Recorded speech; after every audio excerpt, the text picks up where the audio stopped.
우리가 어렸을 때 선생님들이 가끔 이런 이야기를 했습니다. 니들이 어른이 되면 집집마다 차가 다 있을 거다. 어린 마음에 저희들은 감히 그런 일이 일어날 수 있겠느냐라는 생각을 했습니다.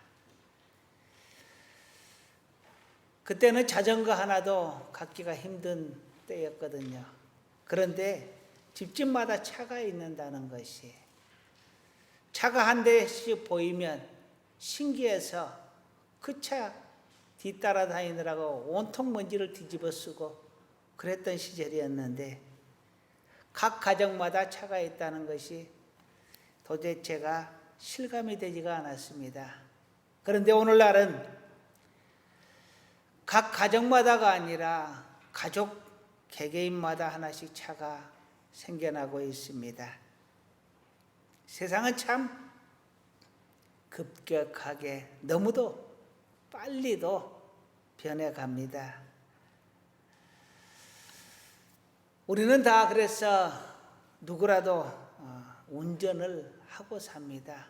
또 운전이 꼭 필요합니다.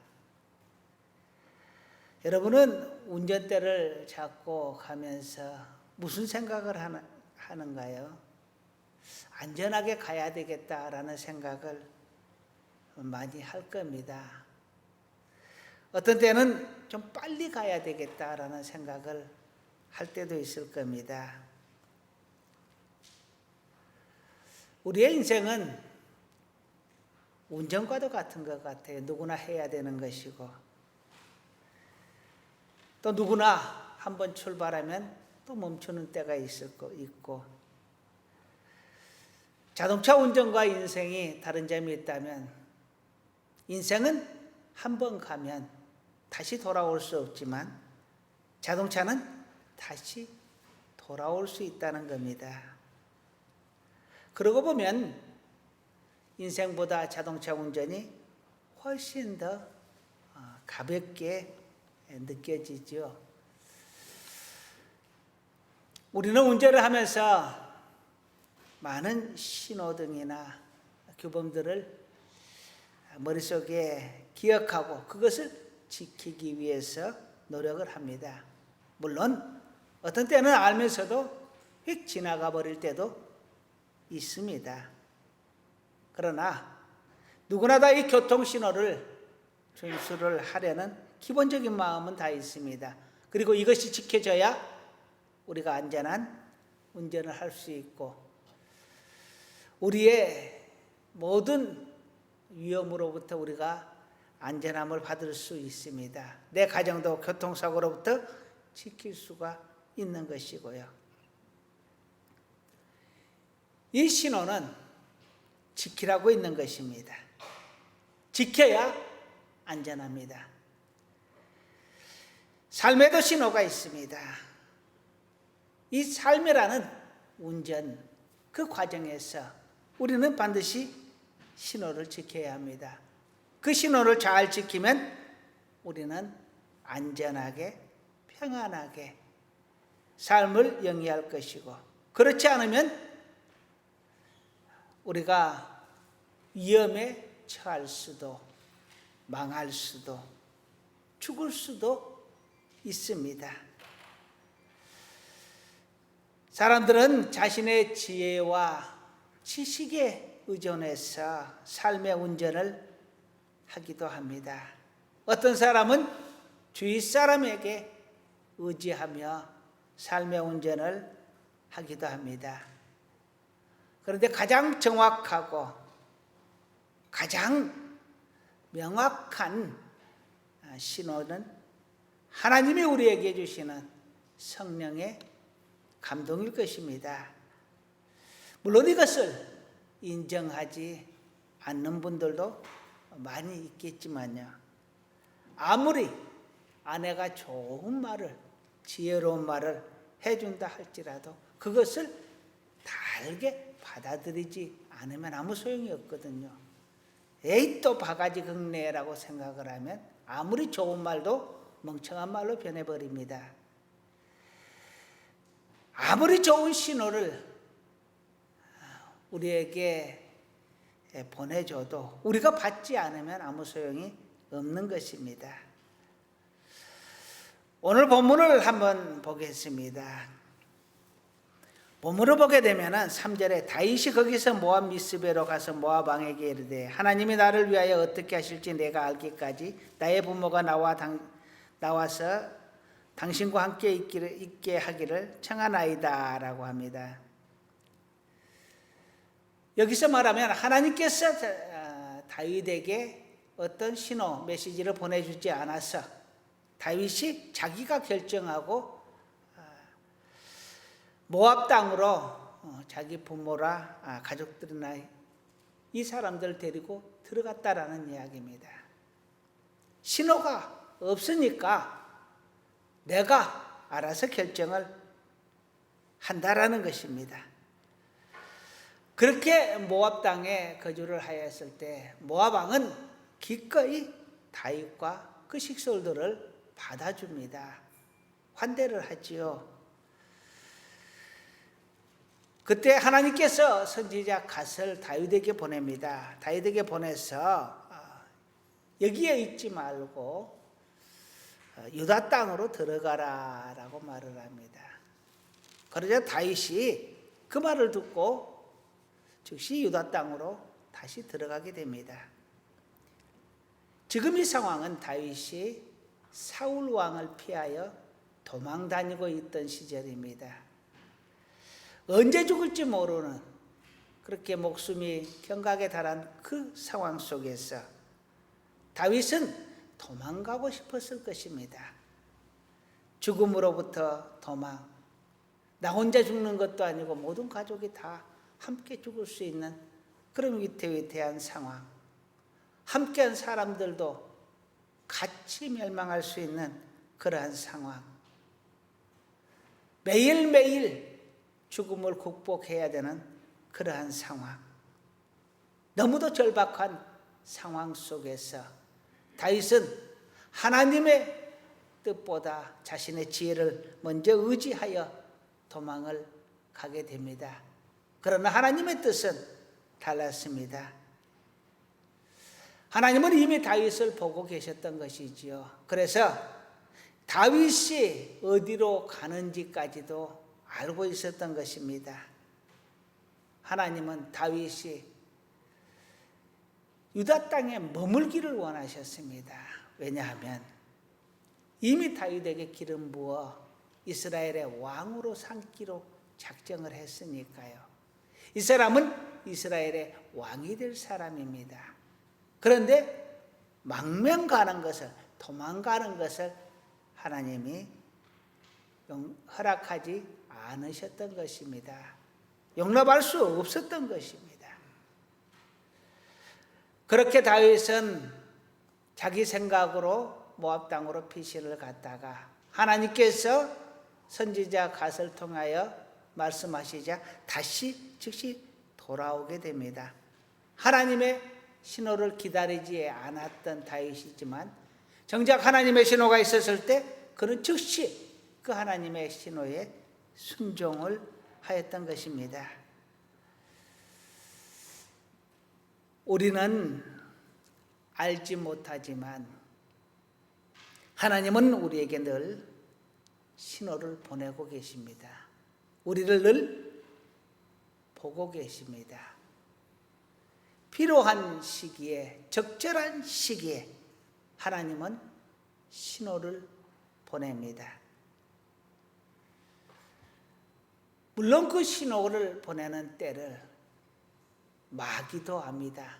그래서 그 신호가 올 때 우리에게 똑같이 마귀도 착 옆에 달라붙어서 그 신호를 거부하도록, 받지 못하도록, 또 다른 신호로 착각을 하도록 합니다. 자, 오늘은 어떻게 하면 우리가 하나님의 신호를 제대로 받아서 삶의 평화를 영위하며 살 것인가? 삶의 평화를 위한 5가지 인생 운전 습관을 함께 상고해 보려고 합니다. 오늘은 구원의 말씀에 관한 것이 아니라 삶의 지혜에 관한 말씀을 해보려고 합니다. 첫 번째, 한번 따라 하시겠습니다. 신호등.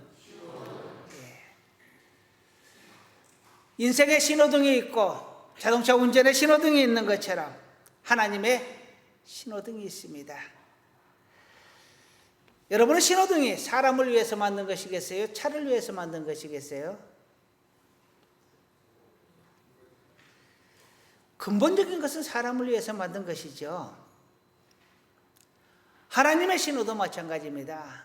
하나님의 사인도 근본적으로는 사람을 위한 법입니다. 하나님의 법이 우리를 구속하고 규제하고 벌주기 위하여 만든 법이 아니라는 것입니다. 우리에게 죄를 짓지 않게 하고 우리에게 축복을 주기 위하여 하나님이 법을 만드셨습니다. 그런데 그것을 귀찮게 여기고 하찮게 여겨서 지키지 않는다면 신호등을 지키지 않아서 교통사고가 나는 것처럼 우리의 인생에 많은 사고들을 당하게 됩니다. 종종 이런 경우를 보게 됩니다. 축복의 시기가 되게 되면 정말 하나님 앞에 더 의지해야 하거든요. 그런데 이 사단 마귀는 오히려 하나님보다는 하나님 외에 다른 것을 더 의지하게 만듭니다. 그래서 하나님의 신호가 무시되도록 합니다. 하나님께서 아브라함에게 고향 땅을 떠나 내가 지시할 땅으로 가라라고 합니다. 아브라함은 그 신호를 받았습니다. 왜 두렵지 않았겠습니까? 정말로 하나님께서 나와 함께 해주실까 하는 의심이 왜 안 들었겠어요? 그러나 그 신호를 받아서 아브라함은 하나님께서 지시할 땅으로 가게 됩니다. 물론 중간중간에 아브라함이 하나님께서 신호하지 않았음에도 불구하고 삶을 따라서 자기 스스로 결정하는 것들이 있습니다. 흉년이 들자 하나님께서 가라한 가나안 땅에 머물지 않고 풍요로운 애굽 땅으로 내려가게 됩니다. 그것은 하나님께서 가라고 하신 것이 아닙니다. 자기의 결정으로 간 거거든요. 하나님의 신호등을 지키지 않은 것입니다. 아브라함의 아들 이삭도 그 땅에 흉년이 들었습니다. 먹을 것이 없습니다. 원래 가나안 땅이 그렇게 풍요로운 애굽처럼 기름진 그런 땅은 아닙니다. 하나님께서 이슬을 내려주고 비를 내려줘야 먹고 사는 땅입니다. 그런데 흉년이 들었으니 오직 궁핍함이 심했겠어요. 이삭은 애굽으로 내려가려고 했습니다. 그곳엔 나일강이 있고 풍요로운 농토가 있고 최소한 굶어 죽지는 않는 땅, 풍요로운 땅이었거든요. 하지만 하나님은 내려가지 말라라고 합니다. 하나님의 사인은 빨간 신호등이었습니다. 이곳에 머물러라는 것이었습니다. 이 하나님의 빨간 신호등에 이삭은 순종하고 그랄 땅에 머물러 있게 됩니다. 그런데 그해 하나님께서 그에게 100배의 소출을 나게 하셨다라고 성경은 기록합니다. 하나님은 다윗에게 선지자를 통하여서 명령합니다. 돌아가라. 유턴 신호를 내렸습니다. 다윗이 생각할 때는 돌아가면 또 여전히 위험이 상존해 있고 이 많은 사람들의 생명이 달려 있습니다. 그런데 다윗은 그 유턴 신호에 순종하고 다시 돌아가게 됩니다. 만일 이 신호를 하나님께서 주신 이 신호를 다윗이 무시하고 내가 편하니 우리가 안전하니 모압 땅에 머물러 있자라고 했으면 어땠을까? 과연 다윗이 이스라엘의 왕이 되고 성군으로 하나님의 선지자로 그렇게 인정을 받을 수 있었을까? 물론 생기지 않은 일이니까 모르겠지만 아마 힘들었을 것이다 라는 것입니다. 우리의 삶 속에서 하나님의 감동이 우리에게 오면 반드시 따라오는 것이 있습니다. 바로 마귀의 유혹입니다. 그 신호등을 지키지 못하도록. 유턴 신호등을 받았는데 야, 직진해버려. 인생은 직진이야. 그런 유혹이 우리에게 올 수도 있습니다. 신호등을 잘 분별하여 하나님의 사인을, 하나님의 신호를 우리가 스스로 어기는 자 되지 않기를 간절히 소원합니다. 두 번째로는요, 자, 한번 따라 하시겠습니다. 깜빡이. 예, 깜빡이라고 하죠. 다윗은 스스로 결정을 했습니다.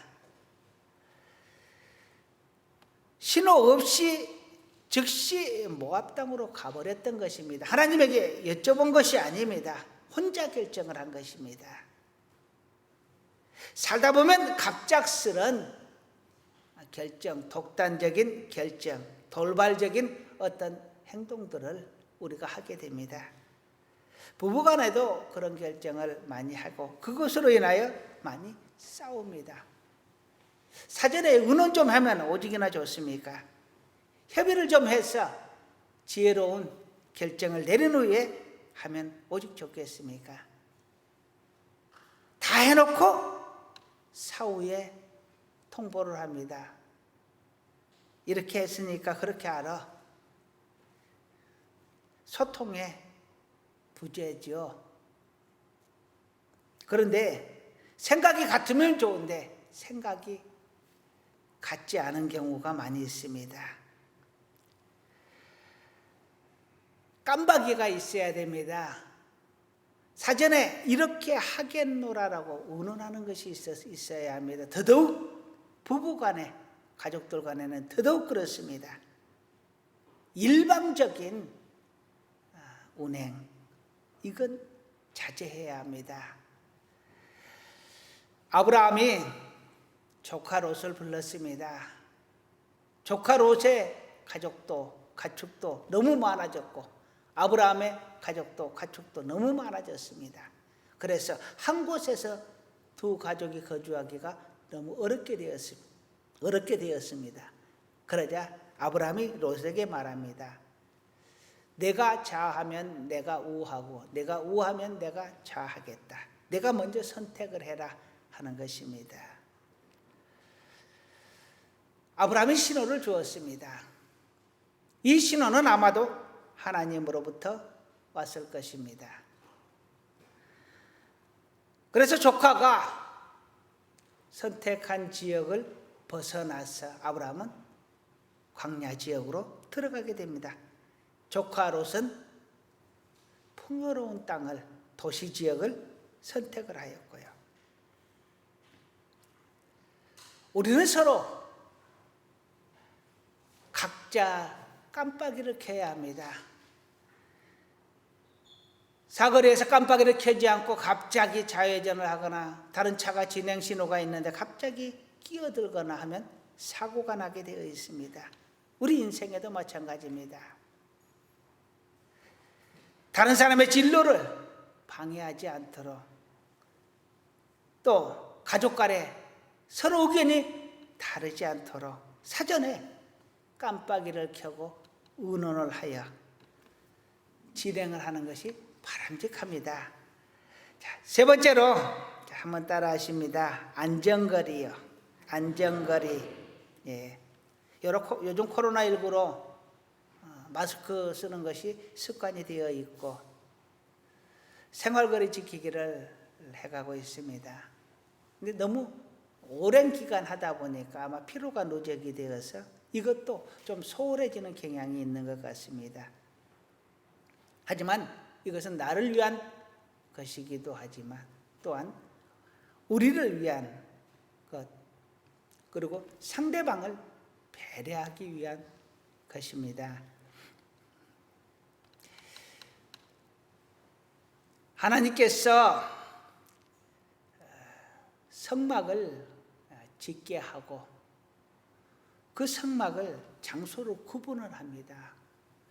큰 성막 장막이 있고 그 안에 들어가면 성막 뜰이 있습니다.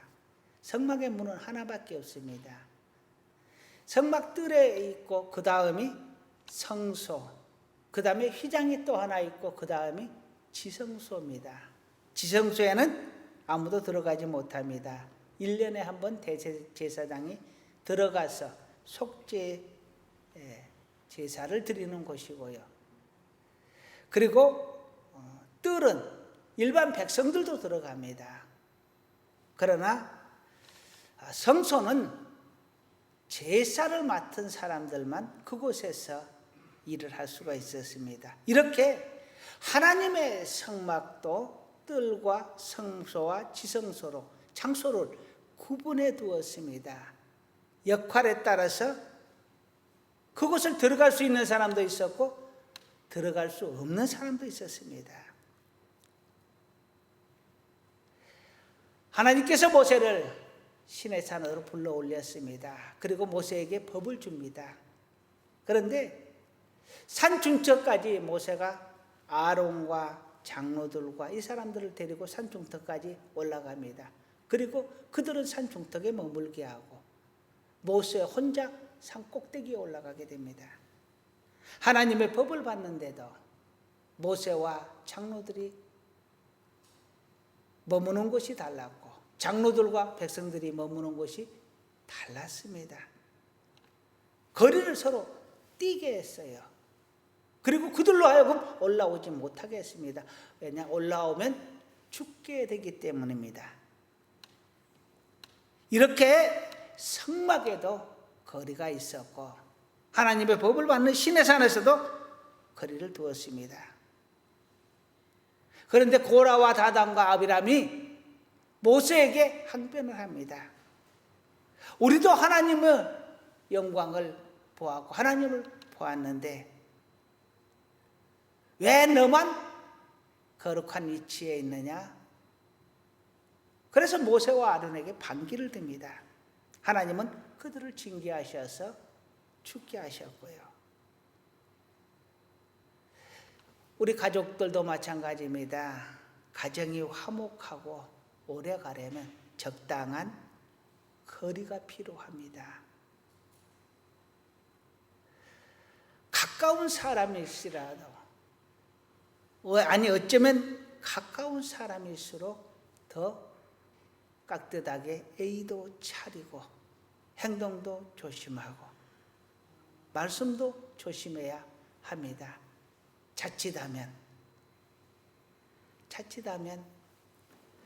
큰 분란이 일어날 수 있습니다. 이것이 인생의 안전거리입니다. 서로를 인정하고 약간은 거리를 두는 것이요. 이것은 하나님께서 우리에게 주신 지혜이기도 하고 사람이 완전하지 못하기 때문에 너무 가까우면 고슴도치처럼 상대를 찌를 수 있기 때문에 그렇습니다. 너무 가까이서 보면 보지 않아도 될 이런 허물과 잘못된 부분들을 크게 볼 수 있기 때문입니다. 적당하게 안전거리를 유지한다면 우리는 더욱 화목하고 더욱더 오래 지속적으로 사랑과 그리고 우정의 관계를 이어갈 수 있을 줄로 믿습니다. 자, 네 번째로는요. 자, 따라 하시겠습니다. 양보운전. 성경은 말합니다. 나보다 남을 낮게 여겨라. 서로 높은 자리 가겠다고 싸우는 제자들에게 너희가 높아지고자 하면 섬기는 자가 되라. 그리고 최고가 되려고 하면 종이 되라라고 말을 합니다. 무조건 직진하는 것도 인생에 필요합니다. 그러나 좌우측 살펴가면서 나약한 자들 붙들어주면서 노약자들 배려해가면서, 물론 나도 힘들고 지치지만 그래도 지친 당신에게 먼저 자리를 양보하고 물 한 잔이라도 건네줄 수 있는 우리의 모습이 되기를 간절히 소원합니다. 내가 양보하면 내가 손해인 것 같은데 결코 그렇지 않습니다. 하나님은 나보다 남을 낮게 여기는 자, 섬기는 자를 오히려 높여주고 종이 되는 자를 최고로 세워줍니다. 그러니 내게 양보가 결코 내가 비천해지는 것이 아니고 결코 나에게 손해만 되는 것은 아니라는 것입니다. 다윗에게 아들들이 많이 있었습니다. 그런데 하나님께서 솔로몬에게 왕위를 주겠다라고 약속을 했습니다. 그런데 다윗의 아들 아도니아가 보니까 솔로몬에게 왕위가 넘어갈 것 같으니까 그 대신들을 자기 편으로 만들어서 자기가 왕이 되었습니다. 그러나 하나님의 뜻은 솔로몬에게 있었습니다. 그러니까 다윗이 솔로몬을 왕위로 앉히게 되는데요. 이미 정해진 것이었습니다. 그런데 아도니아는 그 하나님의 순위를, 하나님의 섭리를 벗어나려고 했던 것입니다. 동생 솔로몬에게 왕위를 양보할 생각이 없었던 것입니다. 결국 이것이 문제가 되어서 그런 이후에 큰 어려움을 당하게 되고 죽임을 당하게 됩니다. 콘서트장에서 보면은 문제가 일어나는 경우가 종종 있습니다. 많은 사람들이 모여 있으면서 사건이 나서 도망을 가게 되면 서로를 밟고 지나가고 깔리고, 그래서 많은 사람이 죽는 경우가 왕왕 발생을 합니다. 천천히 가면 더 빨리 갈 수 있는데 빨리 가겠다고 양보하지 않고 서로 머리 디미고 싸우니까 서로 못 가는 것이고 사고가 나는 것입니다. 아내는 남편에게 양보하고 남편은 아내에게 양보하고 우리는 서로 섬겨주고 종되어서 높여주면 하나님께서 우리를 높여주고 세워주신다 하셨습니다. 먼저 가겠다라고 아기다툼하는 자들이 아니라 양보하며 다른 사람을 세워주며 갈 수 있는 우리 모두가 되기를 간절히 소원합니다. 이제 마지막으로 5번째 운전 습관을 이야기하겠습니다. 한번 따라 하시겠습니다. 브레이크. 예. 모든 문장에는 쉼표가 있습니다. 그리고 마침표가 있습니다. 우리의 인생에도 쉼표와 마침표가 있어야 합니다. 바쁜 중에서도 잠깐의 여유를 가져야 하고, 그리고 그 일을 마쳐야 할 때도 있습니다. 하물며 화투를 쳐도 고와 스톱이 있는데 어찌 인생에 죽어라고 고만 있을 수가 있겠어요? 브레이크가 필요합니다. 다윗이 하나님 앞에 늘 물어보면서 갈 것인가 말 것인가를 결정을 합니다. 다윗이 블레셋과 전쟁을 할 때에 하나님 갈까요? 가지 말까요? 하고 물어봅니다. 사무엘상 23장을 보면 나오는데요. 그러자 하나님께서 다윗에게 이렇게 이야기합니다. 내가 그들을 너에게 붙였으니 너는 가라.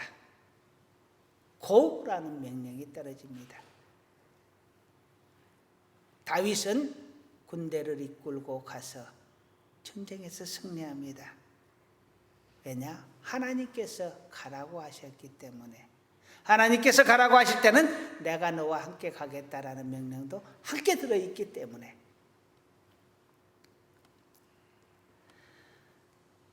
다윗이 모압 땅으로 갈 때는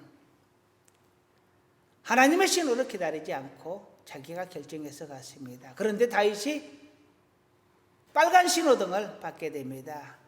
물론 하나님이 아래 선지자 갓을 통해서 받은 것이지만 스탑, 멈춰라 이겁니다. 그리고 다시 돌아오라고 합니다. 유턴 신호가 떨어졌습니다. 다윗은 이 스탑 신호에 즉시 순종하고 다시 돌아왔습니다. 때로는 부부간의 싸움을 할 때도, 의견 충돌이 있을 때도 멈춰야 되는 것을 알면서도 멈추지 않고 계속 고를 하는 경우가 있습니다. 자존심을 걸고요. 어디다 써먹는 자존심인지 모르겠는데요. 오기로 끝까지 가보자라고 달려드는 불도저 같은 사람도 있습니다. 그런데 우리의 인생에는 쉼표도 브레이크도 반드시 필요합니다. 예수님도 이동 중에 주무시기도 하셨고 조용한 곳에 가셔서 쉬시면서 기도하시기도 하셨습니다. 우리에게 브레이크 없는 인생, 무조건 직진만 하는 인생, 이 인생은 결국 우리의 인생을 좀 먹고 말 것입니다. 종종 이러한 경우를 많이 보게 됩니다. 정말 열심히 죽도록 달려오다가 결국 살만하니까 그 인생이 끝나는, 아니 죽을 때까지도 계속 고만하다가 인생을 누려보지 못하고 죽는 그러한 많은 우리의 선진들을 볼 수 있습니다. 어리석은 자입니다. 어리석은 자 되지 마시기 바랍니다. 솔로몬은 하나님에게 지혜를 받았고 부귀와 영광을 받았고 더 많은 것들을 누리기 위해서 천여 명의 아내를 두기도 했습니다. 전략결혼이죠. 정략결혼이라고 하죠.